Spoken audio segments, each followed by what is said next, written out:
So Clara, thank you very much for being there to give us this tour. It's very nice that we have 160 participants watching you right now, so that we can all visit CERN in this way. And we're looking forward to hear what you have to tell us and show us.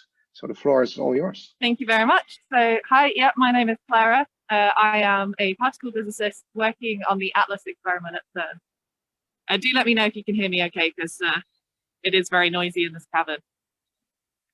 Yeah, okay, great. Yes, for now sound is fine. Wonderful. So yeah, so I have been working on the Atlas experiment for about 10 years now. And I've worked on various different projects, so on the detector itself and also on analyzing the data. So I'm going to dive right in and show you the view that I have here, because I don't know if you can hear it in my voice, but I climbed up all of the stairs to make sure that we could start from one of the most spectacular views that we have in the cavern. So right now I'm about 100 meters. Well, I'm not 100 meters underground. The bottom of this cavern is about 100 meters underground, but because I'm so high up, I'm probably about 70 meters underground at the moment. And what I have in front of me here, below in the cavern right now, and I'm going to turn my camera around as well so you can see it more directly. Here we go. So I'm now above the Atlas detector, and that noise that you can hear, I think, means that they're about to move one of these yellow beams, because this is obviously a working scientific environment. We are in what we call a shutdown period at the moment. So we're currently not running the accelerator, and the detector is all switched off, which means that we can get down here and actually show you this detector. So yeah, this is the Atlas detector. It is huge. I am not going to be able to show you in one single frame exactly how big this detector is, but to give you an idea, it is about 46 meters long and 25 meters wide. Yeah, and right now I'm standing above it, and a little bit later I'm going to go down there just to give you some context, and we're going to have a look at it from the side as well. So what we have is essentially a particle camera. So when we have the protons collide from the Large Hadron Collider in the center of this detector, somewhere about over there, then what happens is these protons, the energy of this collision creates new particles, and perhaps particles we don't see or experience in everyday life. And then we want to measure what these particles are. And this happens when it's running very frequently, every 25 nanoseconds. And the particles that are produced are the fundamental building blocks of our universe. And so when these particles are produced, often they don't last for very long. And what happens is they change into other types of particles, what we call more stable particles, as they pass through our detector. And so if you can imagine like a firework in the center of this device, it comes off in all directions. And so what we really have to do is surround that central collision point with measuring devices that can measure each property of all of the particles, or as many of the particles as possible, to understand what happened in the beginning, in the center of that collision. And we do this so many times. We have an incredibly huge amount of data. And then this data is then passed on to data processing centers that we have here at CERN. They're then stored and processed at centers all around the world. So we have one in the Netherlands. And this is then how scientists from all over the world are able to access this data and use it to really understand how our universe works. So what I'm showing you here is just a segment of the detector from this angle. So what we have on the outside that you're actually seeing from right above are what we call the Muon Chambers. So it's the wheel for the Muon detector. And the muons are the heavier cousins of electrons. And they're one of these particles that are so stable that they pass all the way through our detector until this point. And so we have a dedicated detector that is specifically just to measure this particle coming from our collisions. What you're seeing in front of me, so this circular with the blue and green on the outside, this is the calorimeter. So this is the section of the detector that really focuses on energy. So we want to know how much energy the particles have. And to do that, we have to absorb it, slow it down, and then sample it, or sometimes we can do that both in one step. So that section of the detector is focused on measuring the energy. So calo is I don't know which language, Greek or Latin, but anyway, it's to do with energy. And then, oh, you can see this is what all the noise is about. So just to show you that we really are a fully working lab at the moment. There's a harness going down, I suspect, to help move some very heavy equipment in this space. So what you can see also are these gray pipes, these large pipes. So these are the toroid magnets. If you've ever seen the famous picture of Atlas with actually most of the detector missing, what you see are these gray pipes with tubes with orange stripes on them. And this is one of the magnets that we have that helps us to measure the momentum of the particles. So if we want to measure the momentum of a charged particle, we have to bend it within our detector, and we measure it as it moves along. And how much it bends tells us how much momentum it has, and the direction of the bend tells us what charge it has. So really, all of these different components, they can tell us a piece of information about the particles. I don't know if you've ever played the game Guess Who, but as you're asking a question and you're putting down the faces, you learn a little bit more about what you're looking for or what you're looking at. And eventually, with all of this information together, we can compile it back and understand the particles that were created in our collisions. Now, what you can't see in this image, this location, and you won't be able to see it from the other location either, is a part of the detector at the center that we call the tracking detector.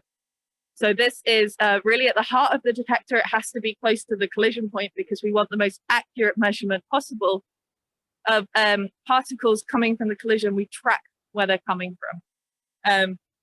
So actually, from my point of view, I am a very big fan of this part of the detector because it's what I got my PhD on. So I spent 4 years directly working on the pixel detectors, these very small tracking components, and upgrading them so that we can operate them in a higher radiation environment, because as these particles from the collision pass through, they can get damaged from the radiation, which is as expected. And we have to make sure that our detectors are as robust as possible, because those accelerator physicists who provide the beam to us do such a great job of improving the accelerator that we have to keep up also with our technology and detectors as well. So I think I've got one more thing to say from here. So you look at this huge detector. I mean, we have not wasted any space in this cavern. We really use as much as we possibly could. And so you might ask, how did we get it down here? Like, how do you build something so huge in this space? And so the answer for that is I'm going to tilt my camera upwards, and you are going to see that we have a shaft coming from the surface. So you see where those lights are up there? That's where I was about 15-20 minutes ago, on the surface of the surrounding area. That's where our control room is. And we have another one of those on the other side as well. I think there's 3 in total. No, maybe just 2. Maybe there's one at the side as well. But yeah, these are the 2 main ones either side of the detector. And so the pieces are lowered down. They're mostly constructed on the surface. All the complicated and delicate things are done in the labs, and then maybe they're shipped to CERN. So they could have been constructed, the components, in many countries around the world. Then those pieces are shipped here. We then build the larger pieces together, a bit like a jigsaw puzzle. You start slotting the components together, and then they're lowered from the surface down into the cavern, and then the construction work happens here in the cavern. So what I'm going to do now is I'm going to keep talking to you, but I'm going to go and give you a different view just so you get an extra special multiple view of the detector. And if you came here to visit us during when we were allowed to travel, if you came here on a tour, you actually wouldn't be able to see the detector from these angles. So although it's really unfortunate that you can't come and visit in person, you are also getting to see special views of the detector that you otherwise wouldn't get to see. Because we do have a visit, we do welcome people down here, but we have a visitors platform so that we don't have people mixing with the technicians who are doing lots of complicated work.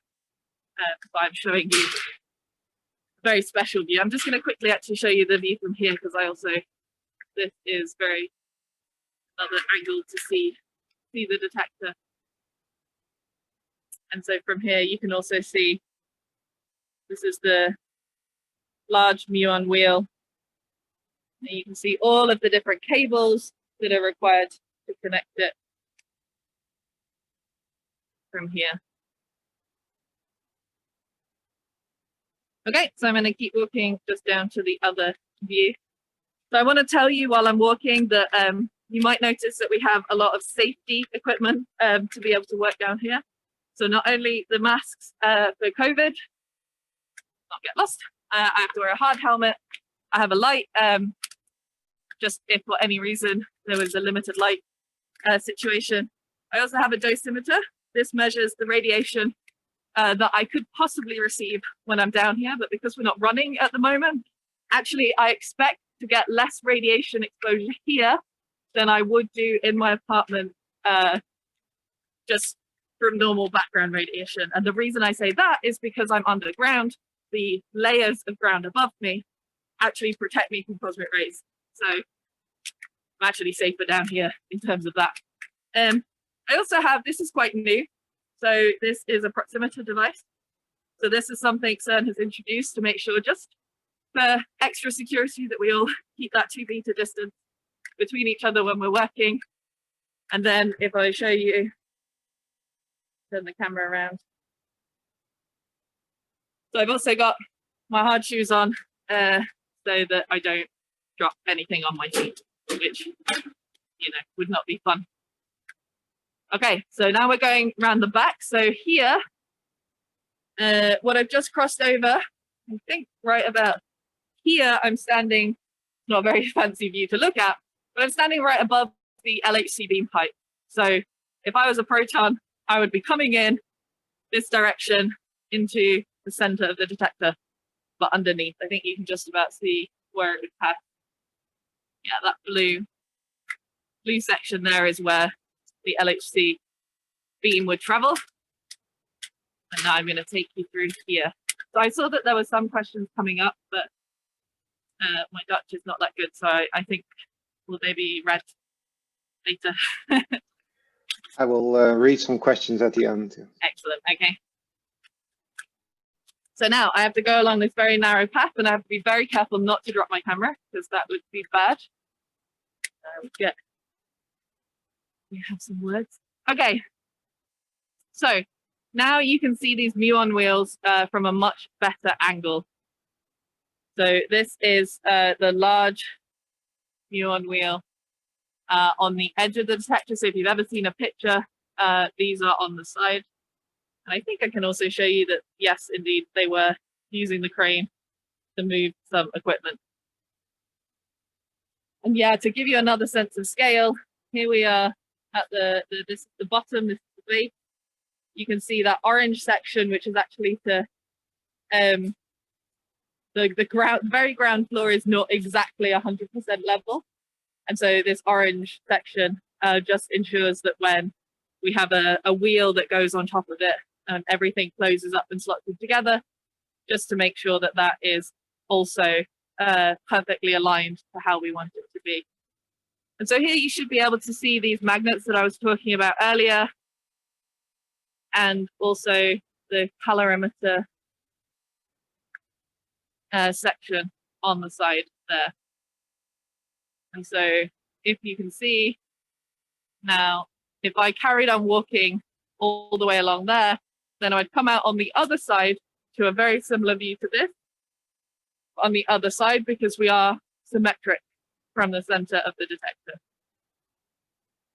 So I can keep talking and describing things that we see, but maybe we want to go to some questions, and I can just also talk about, if we want to go to questions right away, then I can I focus can on ask what people. a few questions that people asked in the chat already. Yeah. So one question I liked in particular, it seems to be very colorful there, a lot of blue and yellow and orange. Do these colors have any meaning? So that's a great question. CERN itself is just very good at painting each of the caverns. So CMS, which is the sibling detector. So maybe I should have started off actually from the very beginning. So Atlas is what is called a general purpose detector. So our job is to take the collisions that happen, or the collisions happen in the center of our detector, and we try and measure absolutely everything as much as possible. And we just generally want to measure, and then we have different teams that analyze that data. We have CMS, that is also a general purpose detector, and Atlas and CMS are complementary to each other. So the designs that you see here are different. It's a similar general idea, but the actual implementation is different. And that's great, because that means if Atlas discovers something and CMS discovers something, then we can be quite confident that we have actually discovered something if they agree, because we work separately and independently. So I know that CMS, to go back to the question, has different colors in their cavern. I think part of it is just aesthetic. I don't think they have, I mean, I guess I would say that the yellow is very important because it has to be visible. So the yellow beams up ahead, they move. And so I'm sure that that color was chosen in terms of a safety and visibility reason. Blue is a very popular CERN color here. It's part of our logo. And the orange, again, I would suspect is for visibility and to be able to distinguish it from the other parts. And then some of it, I think, is just because somebody got to pick a color and they liked it. So cool. Yeah. Very nice. Someone else asked, when a particle is neutral, so it doesn't have any electric charge, how do you detect it? Great question. So it doesn't then get to think this through every time. So for example, we have the hadronic calorimeter. So this measures hadrons which are neutral, or it can also do charged hadrons, but neutral hadrons can be measured in the hadronic calorimeter. We also have neutrinos, which are neutral. And I didn't mention these earlier, but I did say that there are some, we try and measure as much as possible. Neutrinos pass through our detector completely undetected. So we don't have a device in this detector that could measure a neutrino. We could, if we were in Antarctica, surround the detector instead of with concrete, with ice, and then have a neutrino detector on the outside, kilometers long. But I'm not sure that the people of CERN would be happy to all completely relocate to Antarctica just for the neutrino measurement. So in that case, for that neutral particle that is also does not interact very often, we use momentum conservation. So we look at the fact that if we see a lot of momentum in one direction in our detector, we can infer that there is momentum missing in another part of the detector. And then from that, we say, okay, there must have been a neutrino there, or possibly there could be, with further investigation, another type of particle that also doesn't interact with our detector, but has momentum. So if dark matter is a particle, then one of the ways we look for it is to investigate an excess of missing momentum in certain regions. I'm just going to try and stop my camera from focusing in and out so much. Nice. So there's more questions. Do you want me to keep asking you questions, or you want to? Absolutely. I think I'm happy to answer questions, because I think that will guide what people are interested in. And then if I think of other aspects that are interesting, I will add them into the tool. Okay. Good. So the next question that was asked is, how do you start constructing such an immense machine? I don't assume you just start building something and see where it ends. So how do you make designs for all of this? So this is a great question. So we start with prototypes. So when I was working on the pixel detector, designing the next upgrade of the detector, I was often working on one device at a time, and the actual sensors are about this big. So I really focused in on the very, very small. Does this component work exactly how I expect it to? What happens if I change this? Now let's, so often my job was actually to irradiate these devices to simulate a very long time spent in the detector. And then we see how it performs. So once you know that your initial design works, so you can, one segment of a detector, then you start constructing a prototype device, a module, where you would connect multiple of them together and test that as a group as well. And then when you're confident with that, that's when you launch into the big construction and you build a component. But this takes many, many years to build. And now that it's constructed, what we do is we upgrade the bits that need to be upgraded section by section. But also, we didn't start from scratch. I mean, particle physics is a field that has evolved over 100 years or more, depending on where you want to say particle physics started. And so we've been building bigger and bigger detectors and bigger accelerators. So actually at CERN, I haven't spoken so much about the accelerator, but the Large Hadron Collider is the final stage of a multi-connected accelerator complex. So we take the protons from a hydrogen bottle, strip the electrons away, and then they get fed into a linear accelerator, which starts the acceleration process. Then it gets fed into another accelerator and another one. And then eventually, when it's reached 450 GeV, then 450 GeV, then it is fed into the Large Hadron Collider. And from there, it is accelerated to the energies that we collide it at. At the moment, the beams, individual beams, are at 6.5 TeV to give us a center of mass collision of 13. And I say at the moment, we're not running right now, but that was in the last run. And hopefully in the next run, we're considering going to even higher energies. So it is my favorite quote from Stephen Hawking? I'm pretty sure it was him that said it. I should know. But my favorite quote is standing on the shoulders of giants. So you don't do these things just from scratch. You are always learning from others and from what came before you. Yeah, definitely. I think Newton was one of those giants that he, exactly. that he mentioned. Someone asked something that nicely ties in with this. How do you manage to move the particles from one of these accelerators into the next one? That's a very good question. So that's not actually my job. So my understanding of it is not as experienced as it could be. But the accelerator physicists, they have magnets to either accelerate or to focus the beam.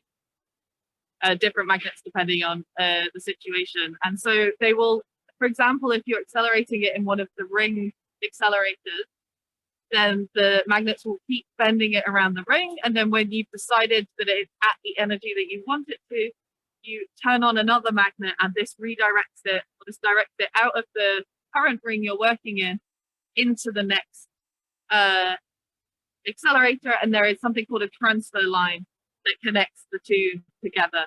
And so there are whole teams that work on just this aspect. And I say this just very, very loosely, is incredibly complicated.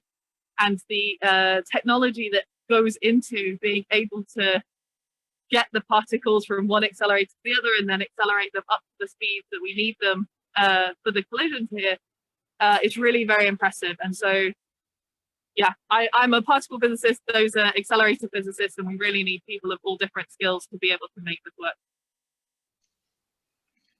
One big village of scientists over there. Exactly.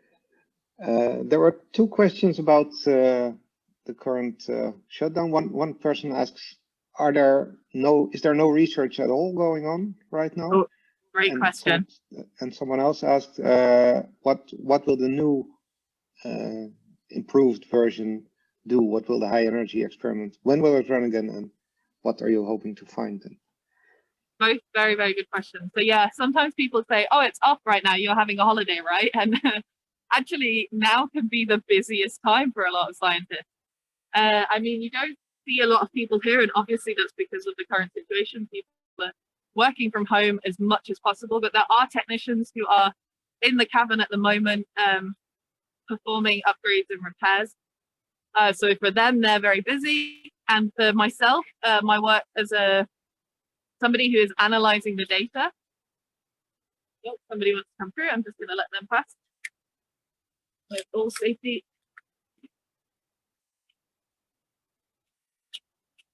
Okay, yeah, so yeah, we have collected so much data in the last run that it's going to keep us busy for a really long time. So we have to process it, we have to analyze it, and that takes a very long time, because once you collect the data, no one else is coming. Often what we'll do is what we call quick analyses first. So there are some analyses that the signature that you're looking for is quite a clear signature. So I was pointing at this Muon chamber. The muons are very nice in an analysis because their properties mean that you get very clear lines when you're looking at from the center of the collision to the edge of the detector, and you can quite clearly say this one's a muon. So an analysis where we're looking at a particle that produces muons, that is a nice analysis. And so we would maybe process that first. Some teams would look at that, but then afterwards somebody might say, oh, but how about if this theory is true, maybe we can look at it in this way, or maybe there's a situation where we can change our presumptions of the data. And that will take time then to process. And people are really looking very carefully, because the things that we're looking for, we want to know if dark matter is a particle. There are experiments here trying to understand the difference between matter and antimatter. We're trying to see if the standard model particles that we have already measured, if there's any deviation from the expectation, the theoretical prediction, we want to compare that to what we see. And if they're different, and this could be in such a tiny way, but if they differ at all, that means that there's new physics, there's something new that we can understand. Oh, sorry. Can you still see me? No, your camera went off. Yeah, sorry about that. Excellent, there we go. Yeah, there we go. Yeah, and then so we're very busy. That's the short answer to the question. And the second question I have forgotten, but it was a good one. When does it go on again, and what do you hope to find then? Yeah, exactly. So I was saying a little bit of what we're trying to look for, because we still haven't fully answered these questions. So dark matter, fully understanding the difference between matter and antimatter, looking for, I mean, there's a theory called supersymmetry that is a very nice theory, but so far there's no evidence for it. And if there's no evidence, we can't say that it's true. And so there are people who really want to see if there's any hints of that in the data. And so hopefully it will start up again next year. So we're already preparing for this. The accelerators are being tested because once you turn them off, you have to test them again when you turn them back on to check all of these magnets, these superconducting magnets, which mean that we put them extremely cold, like 4 degrees above zero. And then I think that's not, but absolute zero. And then they have no resistance. So this is how the LHC works. Hearing people come along. So we have to test the accelerator magnets and all of the components to make sure that everything is working and repaired and perfect. And that happens step by step. So it's already started. And then, to be honest, we have to see how things go with the current pandemic, because obviously it has affected everybody, and situations where people couldn't get into the labs to perhaps build components and travel restrictions and all of these issues. Obviously, human safety is the most highest priority. And so if that means that things have been delayed, then that has to be evaluated. But there are some very high up people who are constantly discussing this and deciding how best to proceed. And we will just see what the timeline ends up being. But hopefully it'll restart again next year. Fingers crossed. Yeah. People are very impressed by the size of everything there. Someone simply asks, how big is the machine? So the Large Hadron Collider itself is 27 kilometers long. So it is a circular collider, which means that if I was allowed to go in, and this is one of my dreams, but every time I say this, they say no. I would love to run in the LHC tunnel and do the whole loop of 27 kilometers long, because you can actually get down there. There's also bikes that technicians and engineers who need to get from one segment to another, they can cycle along the tunnel because it's just so huge. You can also drive from, say if I wanted to go to CMS, which is the sibling detector of the Atlas experiment, that's on the opposite side of the ring. And so to get there, I would drive to their control room and then go underground rather than take the tunnel, which is not accessible. Yeah, and then I said, but I'll repeat, the Atlas experiment itself is 46 meters long and 25 meters tall. And we are the biggest experiment. So the other experiments are different sizes, and it's for different reasons. So CMS, it's just for a construction reason. They did not have as big a cavern. They had to work in a smaller area. So that kind of defined the design components of their detector, which means it's great for comparison because if they have a different design, then we can be more confident of the results that come out. Okay. We have a lot of high school students in the Zoom session, and one of them, or someone asked a question that's very relevant maybe to one of them. In what phase of your physics study or physics career can you participate in particle experiments like this? So I really like this question because actually it depends what you want to do. But if you want to look at some data from the experiment or from any of the experiments on the ring, we have already released some of that data. So you can be at any stage of your career, and if you want to look at it and understand what a particle physicist does, then you can already do that right away.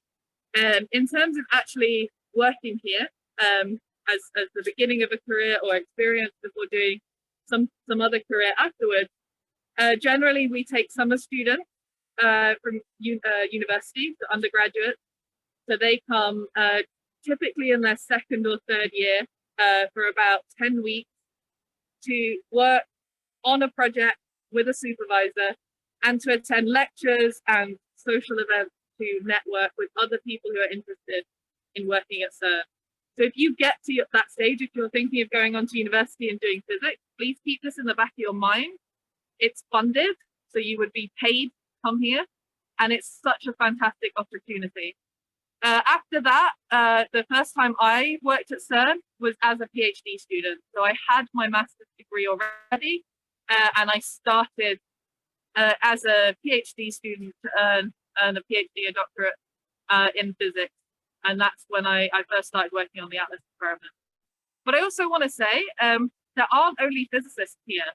This complex, this laboratory and the facilities requires people of so many different skills. So we have technicians, we have engineers, we have software, like computer software experts. We have our own firefighting department here at CERN. So firefighters from, I think, generally Europe are assigned to come here to train on how to do radiation safety. So hopefully they never need to use the skills that they learn here. But in terms of having that experience, that's part of CERN's mission, is to just provide an environment for people to learn and to the skills are shared with everyone. And I saw a question also that popped up, and hopefully it's okay to answer that here. Somebody asked who pays for CERN, and that's a great question because you do. everybody does. We pay for it, which means it belongs to us. And all of the scientific research that comes from this laboratory, all of the technology that is produced here is completely open. It's published online for free. There is no cost to download those papers. Part of this visit is our motivation to ensure that those who have paid for the research have access to understand it. So that's why we do free tours of the lab. And for example, the World Wide Web was invented at CERN. So this was just a nice, simple idea of how to connect web pages together that was published in this short paper at CERN. My favorite thing about it is the supervisor of Tim Berners-Lee, who wrote this paper, wrote on the top of it, "Vague but interesting," was the quote, their feedback of the World Wide Web. And now it's worldwide. Everybody can use it for free. And so that's the kind of thing that happens in an environment where you just push people to learn, to understand, to investigate, and to keep it open access. So yeah, to go back to the stage of working there, it's never too late and it's never too early to think about how you can get involved in the stuff that we do at CERN. Nice. And then someone also asks, what does a day at CERN, or maybe a day for you in general, look like? What do people do? So, well, for me, usually now it's sitting in my home office programming. So I spend a lot of time writing computer software. Currently, I'm doing machine learning work, so I'm interested in how we can train the computers to do my job for me, to look for any small changes in the particles that we understand that could hint that there is something else going on there. And then obviously we would investigate that more fully with other techniques. But it's when you're looking for a needle in a haystack and the haystack is the size of a country, then you really need as many sophisticated techniques as possible to try and search through them. So yeah, at the moment I do a lot of coding. I spend a lot of time in Zoom meetings. When I was a PhD student working on the detector itself, I spent my time in a clean room, so an environment where I had to try and make sure there wasn't very much dust on me. And I was working with these small devices. I would go in, I would be soldering components, I would be making wires, setting up equipment, and then I would travel to CERN as a student and put them in. I was explaining about these accelerator facilities that feed into the LHC. Well, we take the beam a little bit earlier before it goes into the LHC. We steal a little bit of it, direct that off into a facility that then we test our devices there. So it's a multi-purpose machine. So while the LHC is running, we can also test these devices. And then yeah, it's really so varied depending on different people. When we didn't have the pandemic, I would be going to a lot of in-person meetings, talking to people over coffee, conferences, going for a week-long meeting somewhere specific where we would all get together and discuss new results and progress and how we're planning to go in the future. So a lot of people have an idea of scientists of being antisocial, but I am so very sociable. I spend all my day talking to people, having coffees, discussing things, and I really like that aspect of it. Coffee machines are definitely very important in all of our work. Or maybe one or two more questions. One of the needles in the haystack that was already found, of course, is the Higgs boson. Someone asks, how did you manage to detect the Higgs boson, and what were the biggest challenges there? First of all, we had to create it. So one of the reasons that it took so long to find the Higgs boson is we needed the energy to create it. So from the collision of these high energy protons from the LHC, actually all of the energy, this 13 TeV, that's not the energy that we get to work with to create new particles, because protons have substructure. And so we only get a fraction of that energy, and we don't exactly know what fraction for each collision. So this kind of accelerator is actually very messy in terms of the particles that come from it. We don't know exactly the energy they have. So what we have to do is collect an incredible amount of data. And then we start looking, we can look at the particles that come off of it. And from that, start to reconstruct what was in the center. One of the very first ways to discover the Higgs boson was we looked at two photons coming from the event. And we had, like, you add them up together and you look at how many you get for a different mass at the bottom. And if there's no Higgs boson, you would just have a very continuous line. And what we saw when we collected enough data was there was a little bump in that data plot at 125 DeV. So that was one of the first times when scientists were like, aha, this is very exciting. And then you have to look in other ways because the Higgs boson interacts with many different particles and in different ways. So then we said, okay, what happens if we look at 4 leptons? So an electron is a lepton, a muon is a lepton. And we say, what happens if we look at when there are 4 of them coming off? Can we also see something that comes off? Do we also see an increase in events? And at what mass are they at? And so we looked at all of these different ways of collecting the particles together, and they all had a mass of around 125 DeV. So then when you add all these up together, we have to do some statistical analysis to say, yeah, but what happens if we're just looking in a lot of places when you randomly, through statistical fluctuations, sometimes find something? And we did the analysis and said, no, we're confident that this is actually something there. It's not just fluctuations in the data. And then we said, so Atlas, then we said to CMS, hey, what have you got? What did you find? And CMS said, hey, well, actually, we find something at around 125 DeV2. And from their perspective, they asked us, what do we have? And we told them. And so then that's when we started to be confident that we had found something.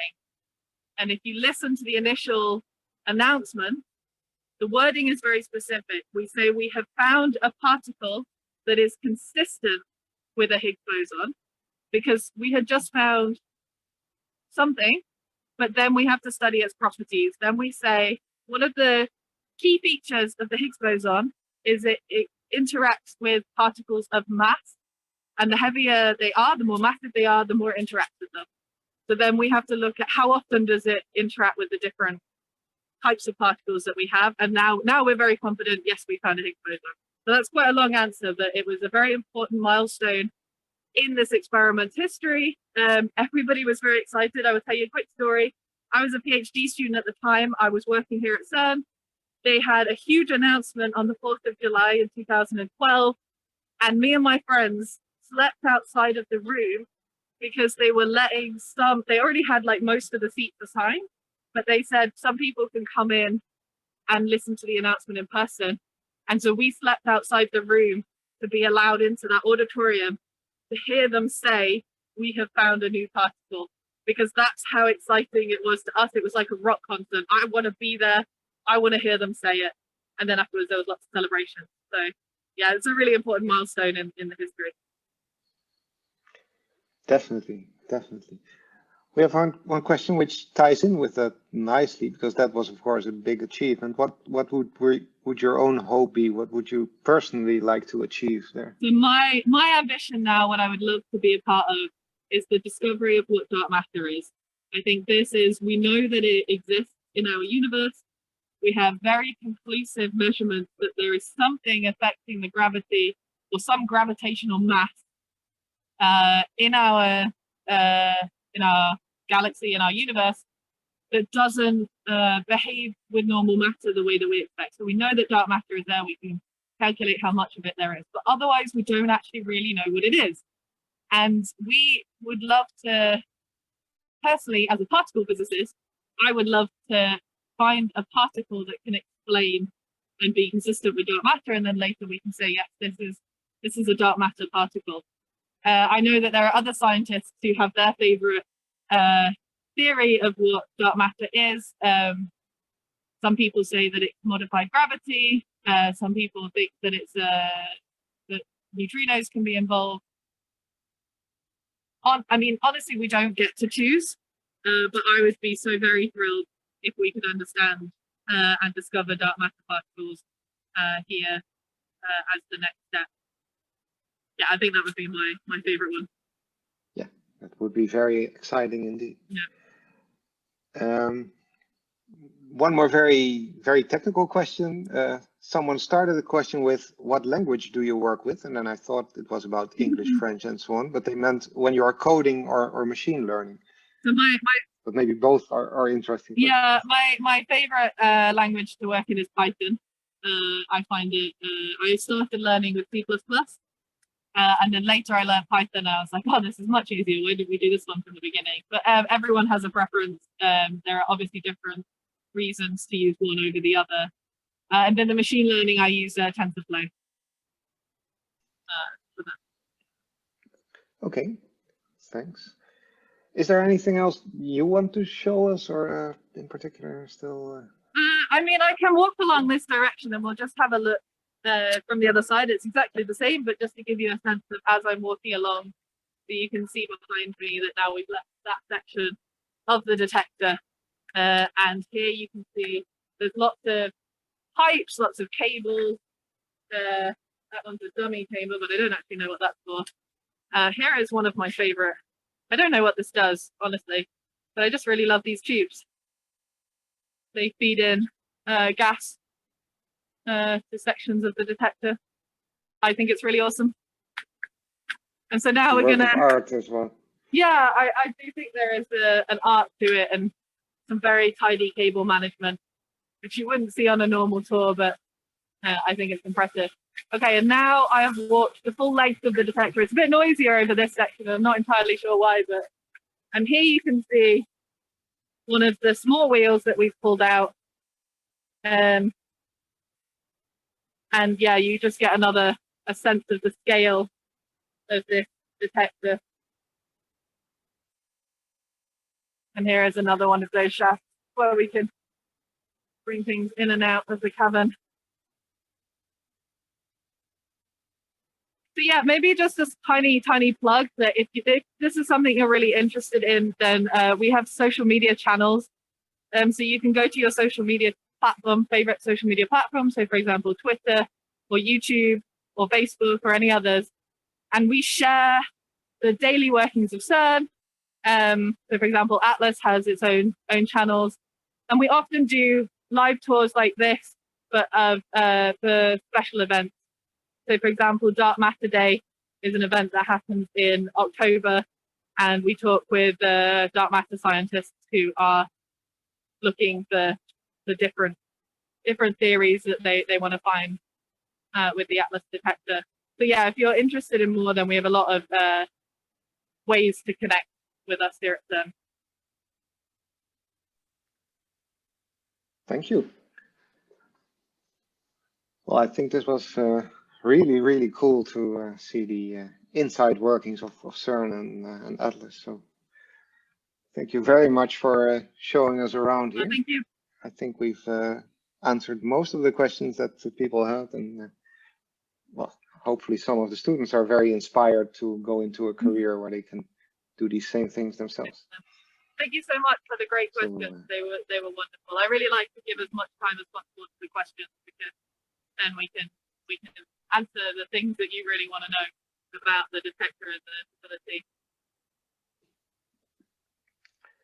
Definitely. So a big virtual round of applause for Clara, and thank you very much again. Thank you.